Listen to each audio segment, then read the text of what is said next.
I just like the way this Oklahoma team is put together through the transfer portal. Brent Venables has to have it this year after showing progress, then falling back. All the stars, I think, are kind of aligning. People are going to be sleeping on Oklahoma. Now, when you look around at the odds, guys, you really can just only find odds on teams to win the national championship right now. But if the odds are high enough to win the Natty, you know they're going to be decently high to make the college football playoffs. So we wanted to pick a couple of quote-unquote dark horses, at least how we define it.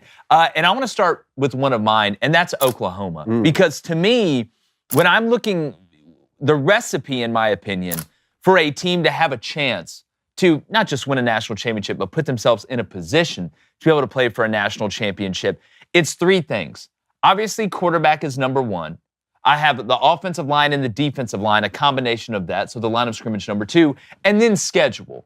Because to me, if you're a team that's not going to win your conference championship and get that automatic bye into the college football playoff, kind of like we saw with Arizona State last year, then you're going to have to get to at least 10 wins, I think, in your regular season, like we saw with Tennessee. There's other examples. So when you put those three things together, I fall on Oklahoma right now. I know last year, there's a lot of pressure on Brent Venables. He's taken over the defensive play calling this year. It didn't go exactly how they wanted it to. And everybody will talk about Johnny Mateer and Arbuckle coming from Washington State, and I'm going to get to that. But when you look at the line of scrimmage for Oklahoma, and I want to start on the defensive side of the ball, you did lose some guys overall in that defense, Stutzman, McCullough.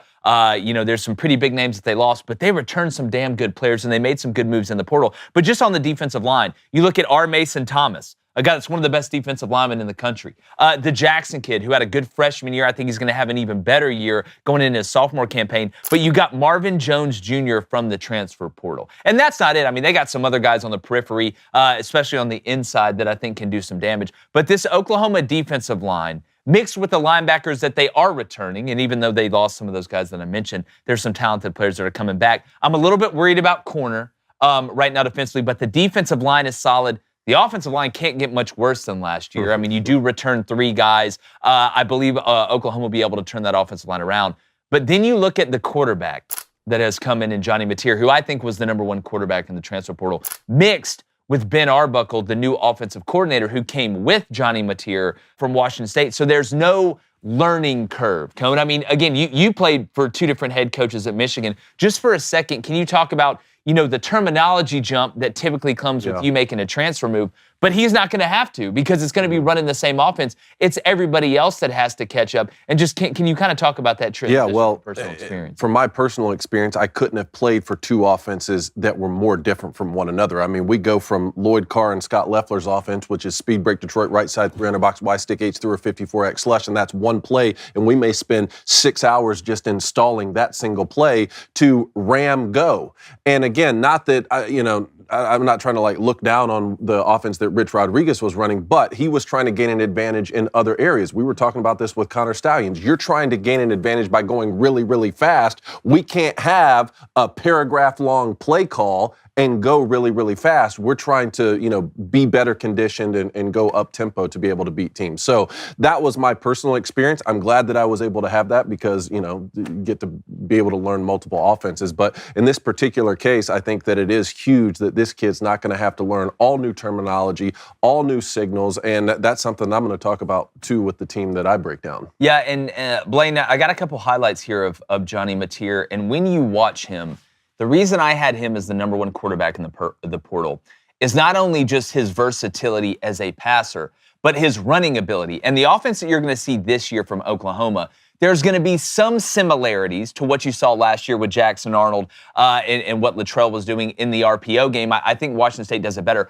But the true design quarterback run game as well is something else that I think is going to be a weapon. And Mateer is a very underrated runner. He's a heavier runner than what I think people understand, and he's a more talented runner with the ball in his hands, even when the play breaks down, like I'm about to show you right here. But Blaine, just from a wide receiver standpoint, when you have a quarterback that has the ability on the RPO to make the right decision, to be able to get you the ball, spit it out when he has to, but take off and run, that obviously helps put you in a better position out wide. And they got Deion Burks coming back. Yeah, too. I know. And it just keeps all the doors open. And you not only have to be a talented receiver, but you have to be a smart receiver, right? When you have a guy like this, if he does break the pocket, what am I supposed to do as a receiver? Is he coming to me, right? Am I taking off? Am I going across? The thing about it when it comes to Oklahoma, John Mateer is a great quarterback. I agree with you. He was the number one quarterback in the portal. But talent only takes you so far. I'm interested to see, one, can you protect him? Right, that was Oklahoma's huge thing last year. Can you protect this guy? Obviously, being able to run and have that dual threat ability is going to be huge, and you just can't beat yourself. I thought he did a great job last year from a turnover standpoint. We could talk about the Washington State quarterbacks that keep hitting the portal, and they're phenomenal. But I'm interested, and a lot of it comes down to schedule. I mean, right now, if you're looking at Oklahoma, I'm going to get to that. I mean, you're out of conference is not the easiest. Shout out to David Cohn and the Michigan boys. You're going to have to play them. But and I'm interested to see how Brent handles this team this year, because this has to be the year for them. Yeah. Well, if you're trying to be the good-looking dark horse this year during beach season, you need our friends over at Fitbod, because we've all been there, endlessly scrolling through fitness influencers selling complicated routines that promise the world but deliver very little. Because the truth is, most of these tips and tricks, they just overcomplicate what should be simple. And that's where Fitbod comes in, combining the workout planning and tracking you actually need to stay consistent and make real progress. That's what makes Fitbod special. And it also builds workouts around your specific situation. It's customized. The app crafts routines based on your unique fitness journey, your available equipment, and even factors in your recovery time between sessions. Also, their smart technology ensures each workout hits the sweet spot, which is challenging enough to drive great results without pushing you to burn out. Plus, with over 1,000 demonstration videos, you'll never wonder if you're doing an exercise correctly.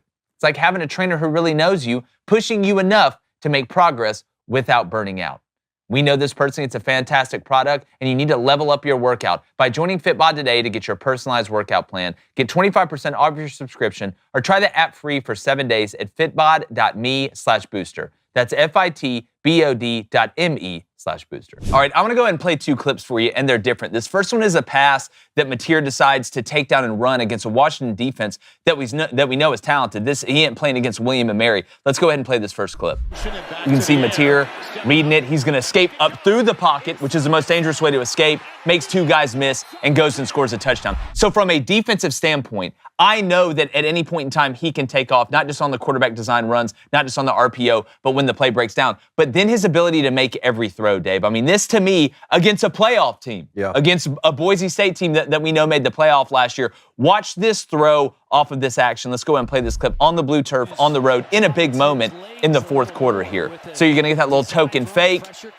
He's going to put it on the upside shoulder here, just nice ball. Absolute dot. He's got great feel as a thrower, which is something that you can't really coach it. You can't really, you can try and work on it and improve guys, but he has that natural accuracy. And then the last part of the recipe cone is the schedule. And I get what Blaine is saying. So to me, in my eyes, if I'm going to say, okay, I don't think Oklahoma's going to win the SEC, if they're going to make the college football playoff, you're probably going to have to win 10 games. You're probably going to have to go 10-2 because Bama didn't make it at 9-3. So when I look at the toughest games on the schedule, starting with the non-conference, really the only tough non-conference game you have is Michigan at home. Early in the year, where they may be starting a true freshman, as good as Bryce Underwood is, we know that Sharon Moore played there as well. I think that is a very winnable game for Oklahoma. I actually think Michigan's going to be a lot better later in the year than they are earlier in the year. And I know we're going to talk about that. Let's not get in the business of doubting Kent State. Right. Okay, well, I'm gonna get in the business of down. So you look at the SEC schedule. I look at the road, because if you're gonna make the playoff, you got to take care of your home games. All right, you get Auburn at home early in the year, which is a very winnable game to me. You get Ole Miss at home. The three road games, you got at Bama, at Tennessee, and at South Carolina. Woo! Three teams we know that are going to be talented. But I don't think there's a better time to play at Bama than right now after Jalen Milroe has left. We'll see what happens at the quarterback position with Ty Simpson and Austin Mack and the Russell kid as well. Tennessee, we think, is going to be really good. South Carolina, I know we're going to get to that in a second. And then you have Texas neutral site. These are the four games that I have marked that if you can go 3-1 in these four, I think Oklahoma gets to 10-2 and makes the playoff. Texas, going to be starting a new quarterback as well. We know they're talented, but they did lose some pieces on defense. And we know that rivalry, you never know who's going to win that game. And that's where I really think getting Johnny Mateer and Arbuckle and that line of scrimmage that I mentioned could get Oklahoma in the playoff. Yeah, so a couple things. One, I like your three criteria of quarterback play, up-front play on both sides of the line of scrimmage, and then the schedule, and I do want to talk a little bit more about the schedule. A fourth one to me is program stability, and we talked for 2 years about who would adjust to the SEC quicker, Texas or Oklahoma. And a lot of Oklahoma fans, I think, sort of took offense that we all said, well, Texas, because Steve Sarkisian at Texas was able to take those lumps in his first couple years while they were still in the Big 12. Now I think we're able and look, the way that it turned out, 6-7 for Oklahoma in year one. Texas plays in the SEC championship game. Now we're in a position where, hey, Brent Venables, now's the time, and he can build off this. You had some success in the transfer portal, got the number one quarterback like you're talking about. So I think the program stability, it's just hard in this transfer portal and NIL era for a coach in year one to come in and just have success with all of the moving pieces.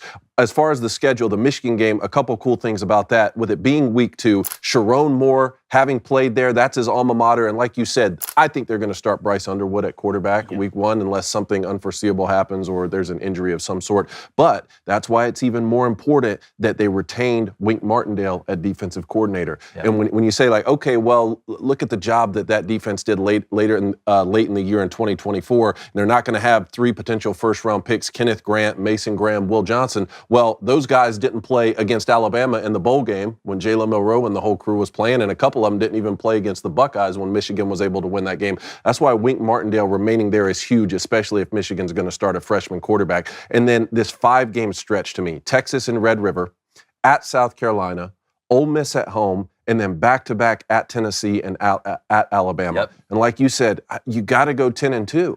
I mean, we talked about this all year in the offseason last year with the first 12-team edition of the college football playoff, and we saw it come to fruition. 9-3 just doesn't get you in this conference. Maybe Clemson can win the ACC and get in at 9-3, but you got to at least think 10-2 because you don't want to be sitting there heartbroken the way that Ole Miss and South Carolina were. So what are the 2 losses on this schedule? See, that's why, again, you bring up that stretch, and to me, and always, you brought up the Ole Miss game at home. That one's even tougher just because it's sandwiched in between those others. But, when I'm looking at an SEC team, I can pretty much find a stretch for every SEC team where you're like, damn, this is going to suck. True. We know some teams will be as good, some teams will be worse than what we think. I tell you what's crazy to me, though, Cone, is when I look at these 4 games, the ones that you mentioned and I mentioned, at Bama, at Tennessee, at South Carolina, and Texas and Red River, the 2 teams that I think are the scariest are at Tennessee and at South Carolina. Like, typically, you'd be like, no way, going to Alabama and then having to play Texas, you'd be like, those would be the 2 big dogs. I mean, you look at what Tennessee returns, you look at what South Carolina returns, I know we're going to get to them in a second. I actually think at Tennessee and at South Carolina are a little bit tougher than at Bama and then Texas and Red River this year. But again, at the end of the day, some teams are going to be better than what we thought, some teams are going to be worse. I just like the way this Oklahoma team is put together through the transfer portal, what they bring on the line of scrimmage, and then that you have to have it factor. Brent Venables has to have it this year after showing progress, then falling back. All the stars, I think, are kind of aligning. People are going to be sleeping on Oklahoma. They're not going to pick Oklahoma to make the college football playoff. They're not going to pick them. I think people are going to be sleeping on them. Like most of the people, when they do this, are picking Oklahoma to be a dark horse. Again, I haven't. To be honest with you, I really haven't looked it up what other people were saying. I've been saying this since I talked with Teddy Lehman and them on the ref a couple months ago. I picked Oklahoma. We all did to struggle last year. I think this year they break through. And if we're going to go dark horse, I mean, you're looking at what? Plus 4,500 plus to make the playoffs somewhere. That Missouri game's not going to be easy. And it's not, but I mean, Missouri lost a lot too. You finished with LSU. Yeah, like so you're taking Oklahoma to make the college football playoff. I think Oklahoma makes the college football playoff. How about you? This might sound no, I'm not. I will take them to be more improved. And I agree. And what's their win total? Do we know what their win total I would guess it would be 8.5. That's what I would guess. Okay. So really, I was going to say I'll take them to overperform their win total, but not make the college football playoff. But to do that, you'd really have to be right at 9-3. Yeah. Their win total for the season's at 6.5. It's at 6.5. If it's at 6.5, I'm taking over on the win total, but not make the college football playoff. I can respect that. All right. Hey, YouTube, appreciate you guys hopping on. Make sure you hit that subscribe button, turn that notification bell on so you know when Crain and Company goes to college or Locker Room Talk is dropping.